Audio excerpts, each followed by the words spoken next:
Yang namanya khaul itu tidak tergantung mesti harus tokoh ulama, tidak. Yang namanya mengkhauli walaupun 15 orang, 10 orang, 5 orang, kalau punya rezeki mungkin lebih banyak. Dalam rangka khaul mengkhauli kedua orang tua, dalam rangka ucapan terima kasih. Kelihatannya sepele ucapan matur nuwun atau terima kasih atau hatur nuhun, sekelangkung dengan sesuai bahasanya masing-masing. Tapi bagaimana mengsosialisasikan, mengaplikasikan apa yang ada di dalam terima kasih itu sendiri sehingga bisa membentuk orang yang mengerti terima kasih. Itu lebih sulit. Coba kita bayangkan kehidupan 19 sebelum 45. 1945 sebelumnya. Sekolahan dari segi pendidikan itu orang-orang kita, orang-orang Indonesia dibatasi oleh penjajah hanya kelas 3. Kalau sudah kelas 3 tidak boleh sekolah lagi. Di situ sudah mulai dibentuk gap. Mana yang pejabat, mana yang kaya, mulai dipisahkan secara tidak langsung dengan sekolah HIS, Milo, yang bisa sekolah HIS atau Milo, anaknya orang kaya atau pejabat. Ini sudah terbentuk.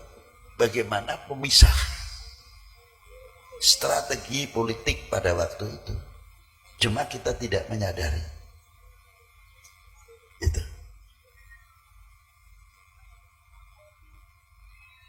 Tinggal orang-orang tersebut pada waktu itu mana yang nasionalismenya kuat dan mana yang tidak.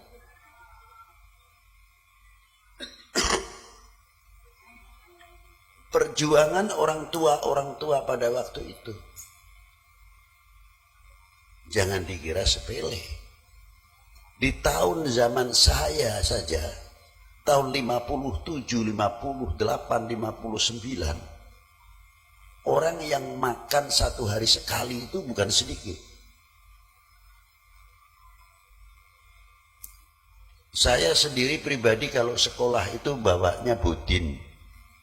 Tuku 5 sen, ulih telu 3. Di jalan itu sudah bawa, tidak berani makan. Karena apa? Menunggu teman-temannya dulu baru dibagi-bagi. Kompaknya pada waktu itu.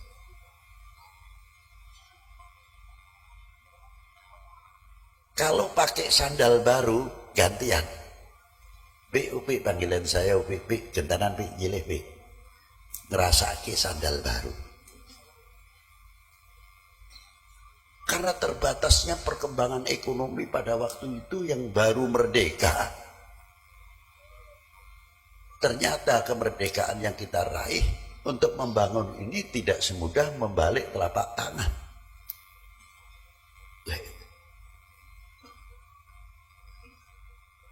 Itu satu.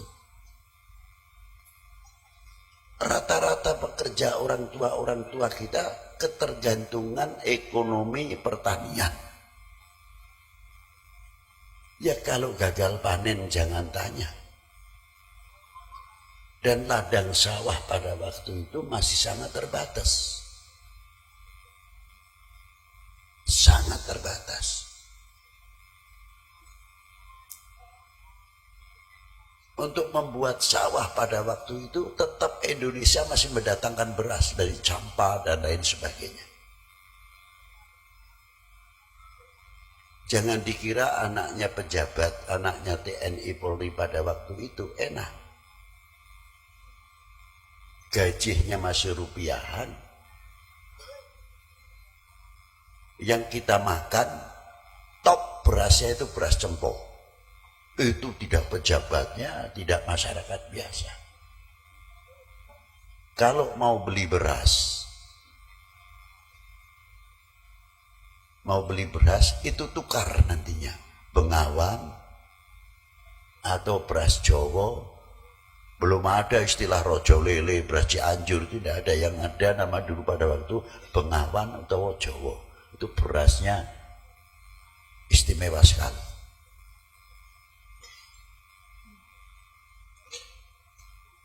Nah, orang tua kita yang ada di kampung-kampung, mulai dunia pertanian, perdagangan, ada yang berangkatnya jam 1 malam, pakai gerobak, itu sebelum 1945. 1945 ke atas juga saya ngalami. Kalau kita di Jakarta itu lihat di tol ataupun mau masuk luar Batang, itu koldoplak itu isinya ibu-ibu pakai sepatu panjang, jaket, sudah di kendaraannya anginnya luar biasa, masuk pelabuhan, lelang ikan campur es, dingin sekali. Kita perhatikan. Dalam hati saya, hebatnya kedua orang tua, perjuangannya menjadi pahlawan keluarga untuk mengangkat putra-putrinya. Semuanya itu ada alasan. Tidak mungkin tidak ada alasan.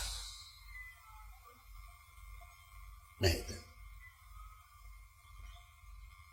Alasannya apa? Karena dirinya sekolahnya sudah banyak terbatas, tidak mampu karena situasi untuk bisa meneruskan, bisa SMP, SMA aja sudah luar biasa, apalagi ke perguruan tinggi. Lah itu diantaranya. Luar biasa. Para beliau menyadari hal-hal yang demikian.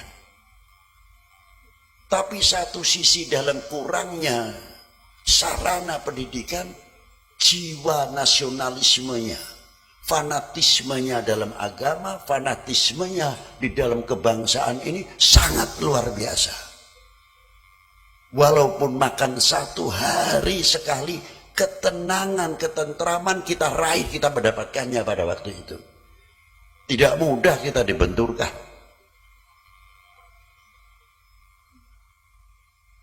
Kenakalan anak-anak kita itu yang paling nyolong pentil. Kalau sudah ada mangga, serampang. Tapi ada hebatnya. Begitu jatuh 1 atau 2, digepuk.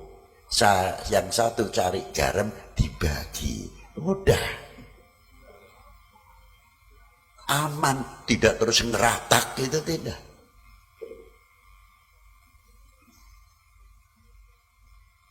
Itu yang kita dapati. Nah, orang tua kita berpikiran. Dan saya pernah konsultasi sendiri berbicara dengan ibu yang datangnya dari mulai tulis kalau sudah berangkat ba'dal isya nanti jam 11 baru masuk ke kota Pekalongan, gerobak tidak pakai kuda, yang dorong ibu-ibu, yang narik bapak-bapak, isinya kayu, rambutan, durian. Nanti di Langgar Mencong istirahat, baru beliau istirahat sebentar, ngopi-ngopi, baru mandi, baru meneruskan ke pasar besar. Sedikit saya bertanya, Bu, napa mboten capek? Mau saking tulis tekan Pekalongan itu sekitar 15-17 kilo. Jawabnya itu rada menggelitik. Nak, kalau bukan untuk anak-anak kita, untuk siapa? Nyong wis kedarung bodhone, sekolah akeh ora ketuk, bapakku nguluru pangan ae setengah mati. Lah saiki nek ora ngarep-ngarep anak-anake nyong ben maju sapa maning. Itu. menyentuh jawabannya. Jadi bapak-bapak kita pada waktu itu walaupun pendidikannya rendah tapi cita-citanya luar biasa. Bagaimana cara membangun generasi ke depan.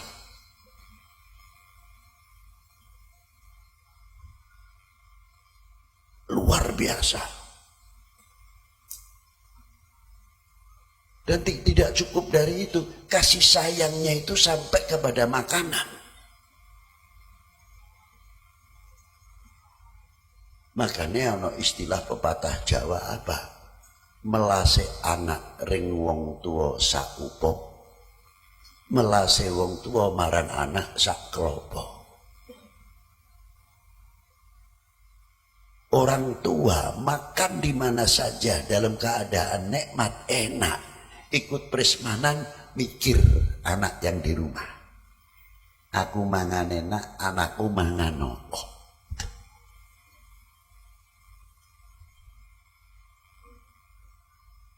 Nah kita kebalikannya, ada ndak seumpamanya kita punya rezeki banyak sedikit lah. Pingin nyate entah itu hasil untung jualan apa mampir ke warung. Mampir ke warung sambil makan. Tapi begitu tengah-tengah makan sesuai seleranya umpamanya rawon, gerombyang, dan lain sebagainya. Begitu ingat orang tua di depannya. Entah ibu yang masih hidup atau bapak yang masih hidup. Oleh itu. Kelihatan orang tua, ya Allah ya Rabb, nyong mangan enak, wong tuane nyong ning omah masih apa. Sehingga yang satu suap per suap kayak tidak mau masuk. Karena apa? Karena ingat orang tua. Bedanya cuma tidak bisa mengeluarkan air mata begitu saja. Ingatnya kepada kedua orang tua, langsung dia minta bungkuskan dua bungkus untuk bapaknya atau ibunya salah satu yang masih hidup. Syukur yang masih dua-duanya masih hidup. Itu diantaranya.